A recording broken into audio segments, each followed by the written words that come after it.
Driverless Car. Chapter 6.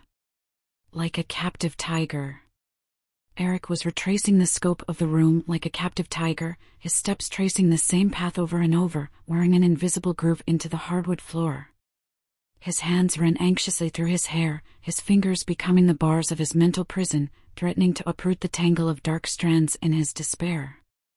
I watched this performance from my place on the couch, a front-row spectator to his unraveling sanity, my eyes serving as the lighthouse beam always fixed on him, ensuring he wouldn't be swallowed by the chaos of his own mind.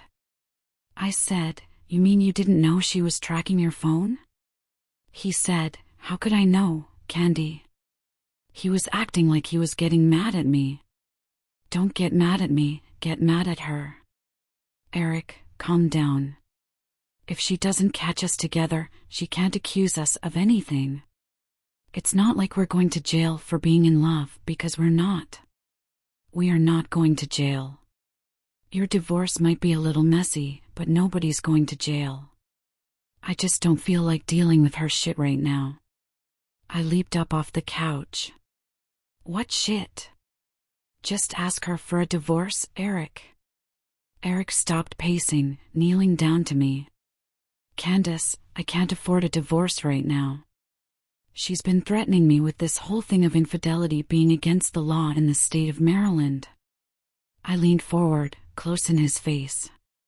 "Either you divorce her, Eric, or we can't go on seeing each other, because I'm getting tired of her shit." Eric stared at me a moment, then nodded. "Admitting to you that I'm afraid of my wife is not something I want to get into right now, Candy. But I know this. She's crazy. Yeah. Crazy in love with you. Like I am." His eyes shifted all over the place. He looked like he was about to have a panic attack. "She'd kill us, Candace.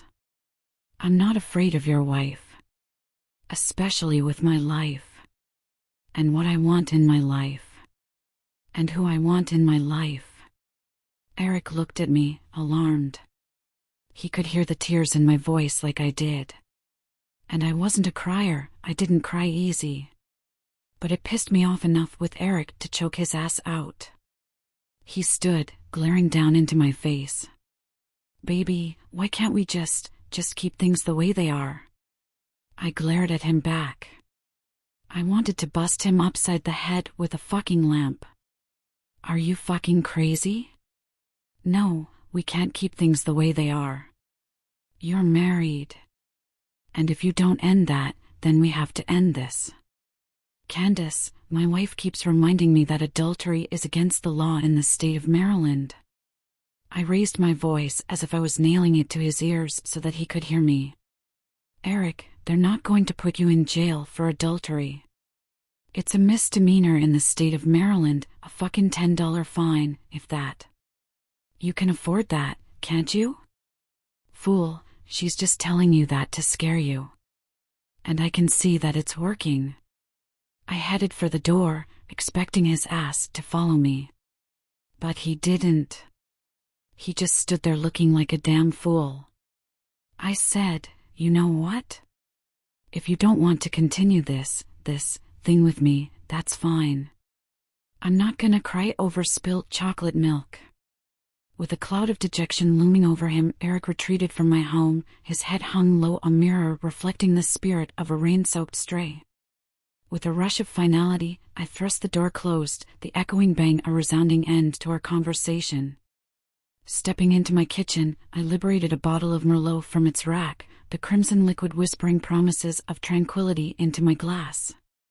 The siren call of the wine was just a prelude. I needed the camaraderie of a friend to douse the embers of this conflict. I dialed DD's number, proposing a special emergency girls' night out in our regular haunt, where the clinking glasses and intoxicating laughter could wash away the day's bitter residue.